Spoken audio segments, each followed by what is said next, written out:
Jumpa lagi dengan saya Review Channel. Saatnya kita seru-seruan bersama Anker Zolo 240 watt kabel PD C2C. Tetap seru walaupun nama brandnya Anker. Nah, kali ini akan saya teskan kabel Anker Zolo 240 watt ini untuk mencharging ke device Samsung Ecosystem. Lihat, sudah saya jejer-jejer di sini alat tesnya. Nanti akan saya gunakan untuk charging ke ponsel Samsung Adaptive Fast Charging 15 watt. Nanti akan saya teskan juga ke Samsung Super Fast Charging 20 watt. Naik ke ponsel Samsung Super Fast Charging 2.0 40 watt. Dan juga akan saya teskan ke laptop Samsung Chromebook 4 yang support PD 45 watt. Seperti apa performa kabel Anker Zolo 240 watt ini ketika mencharging ke device Samsung Ecosystem? Simak videonya. Dari sisi fisik kabel Anker Zolo 240 watt ini menggunakan desain kabel nylon braided seperti ini. Bintik-bintik ada abu-abu hitam kombinasi seperti ini. Cukup rapi pengerjaannya. Kemudian kita lihat dari sisi ujung ke ujung sama. Tidak ada bedanya dari ujung sini ke ujung sini atau sebaliknya. Ada tulisannya Anker Z gitu. Coba saya balik. Seperti ini. Kemudian portnya dia menggunakan warna hitam. Untuk bahan kepala kabelnya ini menggunakan bahan aluminium yang dicat warna hitam. Kemudian dia memasukkannya lewat sini. Terlihat ya, lihat ini. Jadi dia itu mungkin disolder dari sini, kemudian dimasukkan, kemudian nariknya seperti ini. Seret, lihat ini dia tidak ada sambungannya. Jadi sambungannya seperti ini, sama seperti yang sini.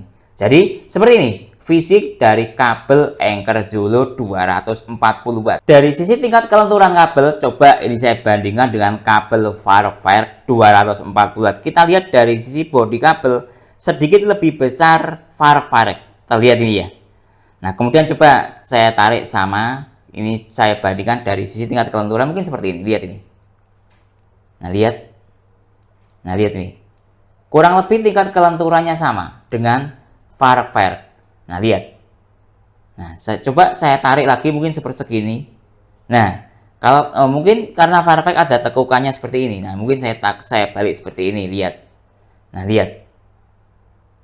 Nah, kurang lebih sama. Tapi dari sisi bodi kabel lebih besar Farfire sedikit. Jadi kalau kita menggunakan logika kabel lebih besar dengan kabel lebih kecil menghasilkan tingkat kelenturan yang sama, logikanya agak sedikit lebih lentur kabel Farfire. Lihat.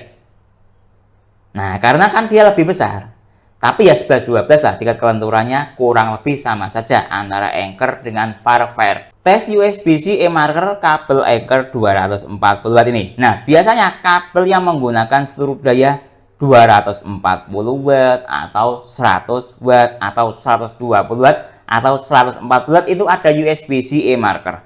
USB-C e-marker itu sebuah chip atau anggap prosesornya kabel biar lebih stabil ketika dikasih prosesor seperti itu atau chip e-marker. Secara teori seperti itu yang disampaikan pada teman-teman para penjual kabel. Lihat ini, saya masuk ke ini USB-C kabel. Nah, seperti ini dia. Ini saya menggunakan USB Dr. Finersi FNP58. Lihat ini, Ankernya saya hubungkan.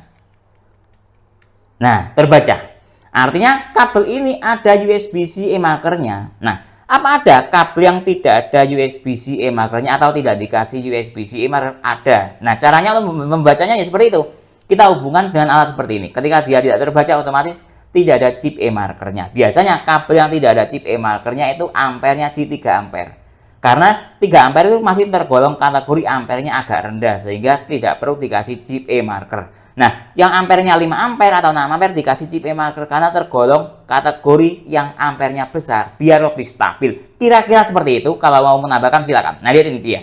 Speednya USB 2.0, panjang kabelnya sekitar di 1 meter. Kemudian voltasenya 50 volt, currentnya 5 ampere. 50 dikali 5 ampere sama dengan 250 watt, tapi secara tertulis 204 watt. Kenapa bisa seperti itu? Saya sendiri juga bingung kenapa kok bisa seperti itu. Mungkin perbedaan cara membaca penjual dengan USB Dr. Finersi ini ya. Nah, jadi intinya kabel ini ada chip e-markernya dan aman digunakan untuk charging ke device yang berdaya besar karena kurang lebih bisa stabil. Kemudian ini kita kasih contoh kabel yang ada chip e-markernya tapi tidak sesuai dengan tulisan. Contoh ini kabel Farfire. Secara tertulis 240 watt, terlihat jelas 240 watt. Nah, ini mungkin perlu tambahan informasi. Kadang juga ada beberapa penjual yang menulis seperti itu. Kadang dayanya kebesaran, kadang dayanya kekecilan juga ada. Ini contoh kabel yang dayanya kebesaran tapi realnya tidak sampai segini. Lihat nih. Nah, lihat secara tertulis 5 ampere dikali 20 volt sama dengan berapa? Ayo. Kan 100 watt, tapi tertulis 240 watt. Kadang juga ada seperti itu. Kalau mau ada yang komplain, ingat brand dan harga. Bahkan ada juga yang model seperti ini. Contoh ini kabel polosan. Nah, biar lebih jelas saya mengasih informasi tentang chip e-marker ya. Kalau mau dilihat silakan, mau di skip ya silakan. Ini contoh secara tertulis 240 watt. Terlihat jelas? Ini kabel polosan. Tidak ada mereknya. Anggap mereknya Konoha. Kan gitu ya. Nah, lihat ini saya hubungkan. Saya tunjukkan yang ada tulisannya 240 watt. Lihat ini saya hubungkan. Tidak terbaca. Nah, ini kabelnya kalau tidak terbaca otomatis mungkin tidak dikasih chip e-marker. Biasanya kabel yang tidak dikasih chip e-marker dayanya maksimal di sekitar 3 ampere arusnya atau sekitar di 60 watt. Jadi seperti itu. Sekilas tentang chip e-marker. Tes ke ponsel Samsung Galaxy M11 adaptif fast charging 15 watt karena kabel ini secara basic PD yang Samsung Galaxy M11 ini dia secara adapter charger bawaan USB-A. Jadi saya konverter dengan metode seperti ini.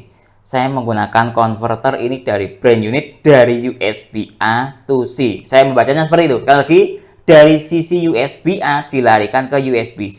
Dari USB-C lari ke kabel PD. Nah, sekarang saya hubungkan. Nanti coba saya tunjukkan langsung lewat kabel PD tanpa konverter juga. Nah, ini kita tunggu sebentar. Start dari baterai 16%. Nah, lihat fast charging aktif. Biarkan ponselnya standby. Kita cek dari sisi USB Type-C FCP yang aktif dengan seluruh daya 8,8 volt kali 1,6 ampere sama dengan 14,2 watt. Saya masuk ke menu Ripple. Saya pause secara acak. Menghasilkan nilai VPP 103 mV. Nah, dari sisi sini sudah. Sekarang saya tunjukkan lewat jalur langsung lewat kabel PD ke Samsung yang fast charging 15 watt. Nah, biar tidak penasaran loh, kalau lewat jalur PD secara langsung apa yang terjadi? Nah, kita lihat ini. Saya lepas konverternya. Biar informasinya lebih jelas dan terang, bahkan lebih terang daripada cahaya. Kita tunggu. Start dari baterai 16%. Nah, lihat dari daya saja terlihat dia DC yang aktif 4,8 volt kali 1,7 sama dengan 8,2 watt. Otomatis tidak aktif fast chargingnya. Nah, charging saja. Paham kenapa ketika saya menggunakan konverter ke Samsung Galaxy M11 efeknya kok menggunakan konverter seperti ini fast chargingnya aktif, tanpa menggunakan konverter seperti ini tidak aktif fast chargingnya. Tes ke ponsel Samsung Galaxy A05 super fast charging Samsung 25 watt saya hubungkan. Nah, lihat ini. Kita tunggu. Start dari baterai 25%, super fast charging 25 watt aktif. Biarkan ponselnya standby. Kita cek dari sisi USB Type-C, PPS yang aktif. Lihat, masih negosiasi daya. Kita tunggu sebentar. Nah, lihat nih, dia perlahan-lahan mulai naik ke daya 22 watt tadi maksimalnya, sekarang stabil di 21, sekian watt. Ini juga karena efek faktor baterainya sudah lumayan terisi banyak. Dengan seluruh daya 9 volt kali 2,3 ampere. Nah, sekarang saya masuk ke menu Ripple. Saya pause secara acak, menghasilkan nilai VPP 38 mV. Coba kembali lagi ke sini, stabil di 20 watt. Tes ke ponsel Samsung Galaxy A36 super fast charging Samsung 2.0 45 watt saya hubungkan dengan kabel Anker. Start dari baterai 7%, super fast charging 2.0 aktif. Nah, lihat ini ya tadi. Kemudian kita cek dari sisi USB Type-C PPS yang aktif dengan seluruh daya 9 volt kali 3,9 ampere sama dengan 35 watt. Tadi mencapai titik maksimal 4,1 ampere. Terlihat ini atau daya maksimalnya 37.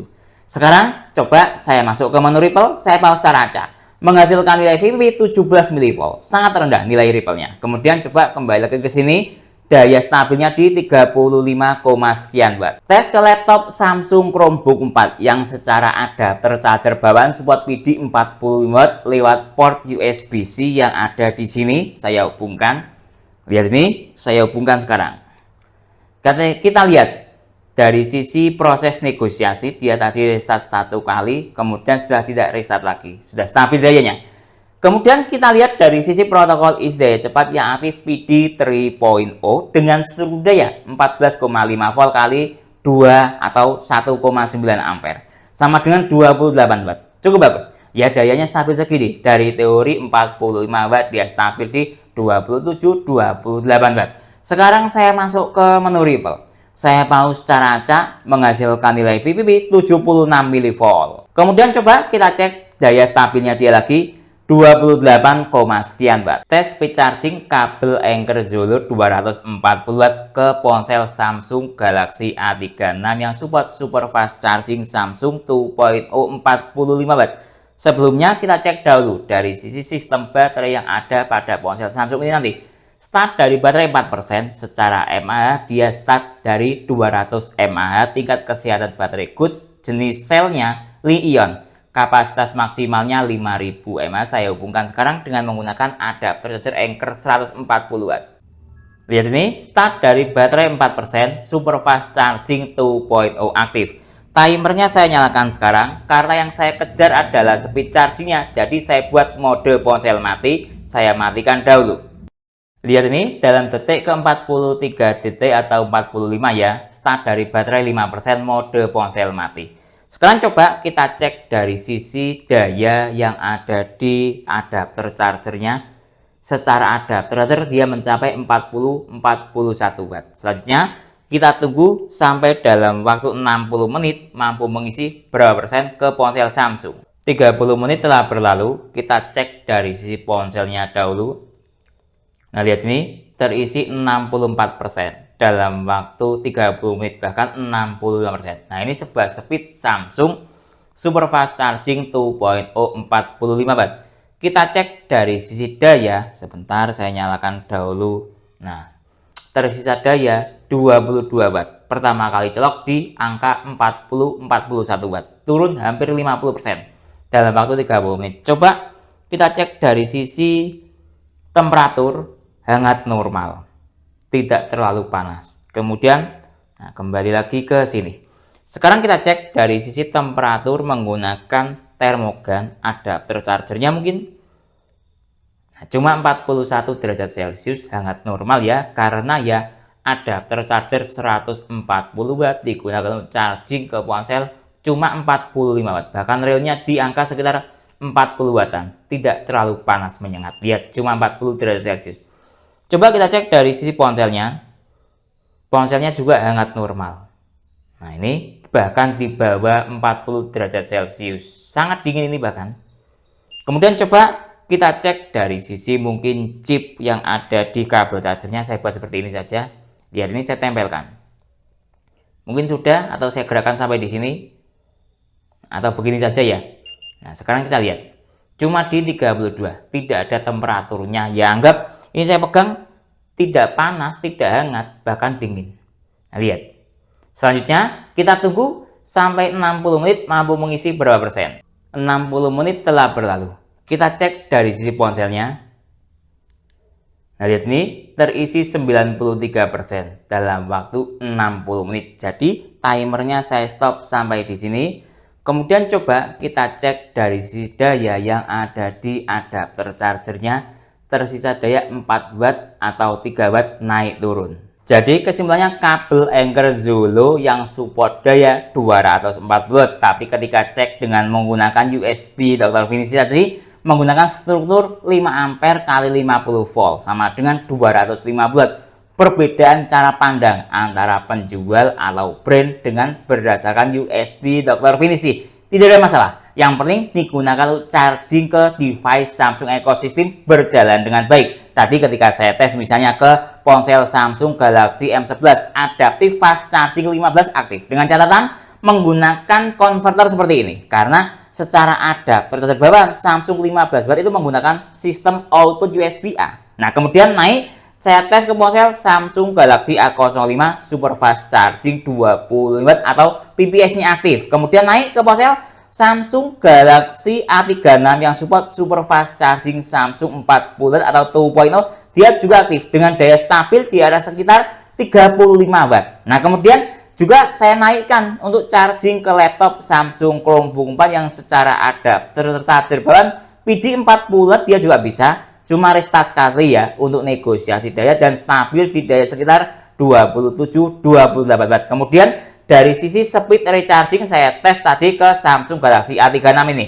Baterai 5000 mAh start dari baterai low bed hingga saya charging dalam waktu 60 menit, kurang lebih ada penambahan baterai sekitar di 90%. Nah, itu sebuah speednya standarnya Samsung Super Fast Charging 2.0 40 watt. Jadi secara keseluruhan kabel charger Anker Zolo 204 watt ini support 100% untuk charging ke device Samsung ekosistem. Mungkin itu ya yang bisa saya jelaskan dalam tes kabel Anker Zolo 204 watt ini. Kalau teman-teman ada pertanyaan atau usul lain yang sekiranya belum saya jelaskan dalam tes video ini, silahkan menulis di kolom komentar. Kalau teman-teman membeli kabel Anker Zolo 240 watt ataupun alat tes lainnya dalam video ini, link pembelian ada di deskripsi. Saya Didin, undur diri dulu, sampai jumpa pada video berikutnya. Terima kasih.